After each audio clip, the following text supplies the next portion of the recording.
फिर अतीक अहमद को इन्होंने क्या इनका मोटिव था, इन तमाम चीज़ों को लेकर लगातार पुलिस उनसे पूछताछ कर रही है। फ़िलहाल उनको कहाँ रखा गया है ये अभी किसी को नहीं पता, लेकिन हम अब सवेरा हो गया है, रोशनी हो गई है, रात से ही यहाँ पर जो तमाम पुलिसकर्मी थे वो मौजूद थे। इस वक्त हम कालवेन अस्पताल के बाहर खड़े हैं। अब उजाले में भी आपको हम उस परिसर की तस्वीर दिखाएंगे जहाँ पर अतीक अहमद और अशरफ की गोली मारकर हत्या की गई थी। ये कालवेन अस्पताल का गेट है। इसी गेट से जैसे ही हम दाखिल होंगे अंदर, वहाँ पे ये घटना स्थल है। आप देख सकते हैं ये बैरिकेड किया गया है, पूरे एरिया को ब्लॉक कर दिया गया है। आप तस्वीरों में देखिए, ये दो जो निशान पड़े हुए हैं, एक तरफ अतीक का खून है तो दूसरी तरफ अशरफ का खून है। यहीं पर उनकी गोली मारकर हत्या की गई थी। ये सामने इमरजेंसी सेवा है अस्पताल की, जहां पर मेडिकल के लिए लाया गया था। जब अतीक अहमद और अशरफ को जो पुलिस थी, एसटीएफ की टीम थी, वो कसारी मसारी के जंगल लेकर गई थी। वहां से उन्होंने पिस्टल की बरामदगी करवाई। उसके बाद जब वहां से वो बरामदगी करवाने के बाद पुलिस इनको मेडिकल के लिए कालवेन अस्पताल लाती है। इसी दौरान पहले से गात लगाए हुए बैठे 3 जो हमलावर थे, उन्होंने अतीक अहमद पर ताबड़तोड़ फायरिंग कर दी। अतीक अहमद मीडिया को बयान दे रहे थे, जैसे ही उनके मुंह से गुड्डू मुस्लिम इतना निकलता है नाम, उसी दौरान एक हमलावर आता है, उनकी कनपट्टी पे बंदूक लगाता है और फायर झोंक देता है। अतीक अहमद गिर जाते हैं। ठीक उनके बगल में अशरफ थे। अशरफ जैसे ही पलटते हैं, कुछ समझते हैं, उससे पहले उन पर भी फायर झोंक दिया जाता है। तो ये वही इलाका है, पूरी तरह से इसे सील कर दिया गया है। जो अस्पताल परिसर है वहाँ पे पूरा पुलिसकर्मियों को तैनात कर दिया गया है। किसी भी अनजान लोगों को अंदर जाने नहीं दिया जा रहा है। ये इमरजेंसी का गेट है। आप देख सकते हैं जो अस्पताल के कर्मचारी हैं या फिर जो मरीज़ के पेशेंट हैं वही यहाँ पर दिखाई पड़ेंगे। इसके अलावा किसी भी तरह के लोग जो भी फालतू यहाँ पर देखने आ रहा है या टहल रहा है, उनसे लगातार पुलिस पूछताछ कर रही है। ये काफ़ी घनी आबादी वाला क्षेत्र है। बगल में इलाहाबाद प्रयागराज स्टेशन है। इसके अलावा बगल में ही चौक मार्केट है और ये पूरा काफ़ी भीड़ भाड़ वाला इलाका है। आप देख सकते हैं अब जैसे ही सवेरा हुआ है, तस्वीरों में हम दिखाना चाहेंगे, ये ठीक कालवेन अस्पताल के सामने एक मोहल्ला पड़ता है। उसी मोहल्ले से लोग अब निकल रहे हैं, क्योंकि यहाँ पर इस रोड पे सिर्फ और सिर्फ मीडिया या तो फिर पुलिसकर्मियों का जमावड़ा है। हम कोशिश भी करेंगे जो यहाँ पर लोग खड़े हुए हैं उनसे बात करें, ताकि ये पूछे, क्योंकि ठीक ये अस्पताल के सामने का हिस्सा है जहाँ पर अतीक अहमद और अशरफ की गोली मारकर हत्या की गई थी। ये शाहगंज इलाका कहलाता है। बगल में शाहगंज थाना भी है, मार्केट भी है। ये पूरा मोहल्ला है जहाँ पर लोग रहते हैं। क्योंकि रात का वक्त था तो लोग निकले भी नहीं, लेकिन अब उजाला हुआ है तो लोग बाहर भी निकले हैं। उनसे हम कोशिश भी करेंगे कि बात करें।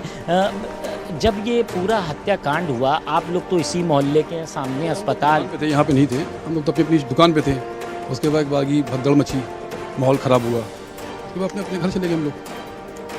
क्या आपने सोचा था इस तरह से अतीक अहमद और अशरफ? नहीं सोचा था ये चीज़ किसी ने नहीं सोचा था कि ऐसा हो जाएगा। पुलिस के घेरे में थे दोनों लोग और कड़ी ये पुलिस के ऊपर सवाल उठता है ना, कि पुलिस के साथ थे, उनके कस्टडी में ये काम हुआ है। ये पुलिस के ऊपर सवाल उठता है और मीडिया के भेज में थे। देखिए, लोग मीडिया से भी काफ़ी वो कर रहे हैं, क्योंकि जिस तरह से देखा जा रहा है, क्या कर सकते हैं, मीडिया के भेस में आया था और मीडिया से तो हम लोग को भी तो खतरा मीडिया से हो सकता है। क्या कर सकते हैं। अतीक अहमद यहाँ पे 5 बार विधायक रह चुके हैं, 1 बार सांसद रह चुके हैं। खुद उनके जो भाई थे अशरफ, वो भी विधायक रह चुके हैं। तो इस तरह से पुलिस के घेरे में उनकी हत्या कर दी जाती है। आप किस तरह इसको देखते हैं? आप ये बताइए कि पुलिस के घेरे में रह के अगर आप कैसे मर्डर कर लेंगे, कैसे मर्डर? क्या लगता है? तो इसमें तो पुलिस पे सवाल उठता है ना, ये पुलिस जवाब दे ना उसको।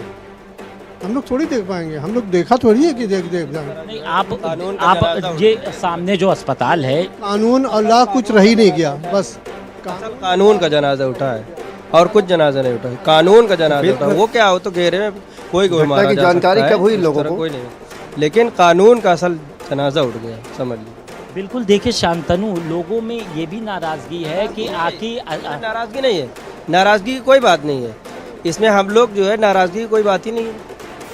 हम लोग तरावी पढ़ के आराम कर रहे थे, पता चला कि इधर जो है प्रशासन की मौजूदगी में गोली चल गई। देखिए, जिस तरह से विपक्ष लगातार ये सवाल उठा रहा है कानून व्यवस्था को, सुरक्षा व्यवस्था को लेकर, अखिलेश यादव ने भी ट्वीट किया था कि तो इस फिर इन तरह लोगों से को घटना की उनकी जानकारी हत्या कर दी जाती कब हुई है, पुलिस इसको लेकर क्या कहना है? जब ये जो पूरी वारदात हुई उसकी कितनी देर बाद घटना की जानकारी इनको आप होती लोग है? जब दुकान पे थे, आप लोग जब दुकान पे थे, क्योंकि आपका ये मोहल्ला भी है और सामने ही हत्या हुई है, तो कब आपको पता चला और आपको कैसे सब जो है न्यूज़ के चैनल के ज़रिए पता चला। उसके बाद आजकल जानते हैं मोबाइल का दौर है। जब आपको पता चला था कि अतीक अहमद और अशरफ की हत्या हो गई, आपको यकीन हुआ था? जी, अब इसमें यकीन क्या करने बात है, तो वीडियो आ गई थी सबके सामने, तो इसमें यकीन तो करना ही पड़ेगा ना। ऐसा तो कुछ था ही नहीं कि जो कुछ छुपा था, वो तो बिल्कुल लाइव दिखाया जा रहा था गोली मारते हुए। शांतनु, जिस तरह से लगातार विपक्ष हमलावर है कानून व्यवस्था को लेकर, क्योंकि अतीक अहमद एक कड़ी सुरक्षा घेरे में थे, उनको जहां भी ले जाया जा रहा था, चाहे वो कोर्ट जा रहे थे या फिर हत्या से ठीक पहले जब उनको कसारी मसारी के जंगल में ले जाया गया था, वहां से पिस्टल की बरामदगी भी कराई गई थी। उसके बाद उनको जब यहाँ पर लाया गया था तो पुलिसकर्मी भी काफ़ी संख्या में मौजूद थे, लेकिन उसके बावजूद जो हमलावर थे उन्होंने गोली मार दी और उसके बाद उन्होंने अपने आप को सरेंडर कर दिया। तो ये कहीं ना कहीं जो कानून व्यवस्था है उसको लेकर भी विपक्ष के साथ साथ आम लोग भी इस चीज़ को लेकर काफ़ी असमंजस में है कि आखिर इतनी सुरक्षा घेरे में कैसे अतीक अहमद की हत्या कर दी जाती है, क्योंकि ये कालवेन अस्पताल है, यहीं पर इनको लाया गया था और ये मोहल्ला था, तो लोग यहाँ पर रहते हैं, उनको पता चला, कुछ लोग बाहर थे तो फ़ोन के ज़रिए बताया गया, क्योंकि जब ऐसे हालात बनते हैं तो परिवार वाले भी काफ़ी फिक्रमंद हो जाते हैं, तो जो उनके लोग बाहर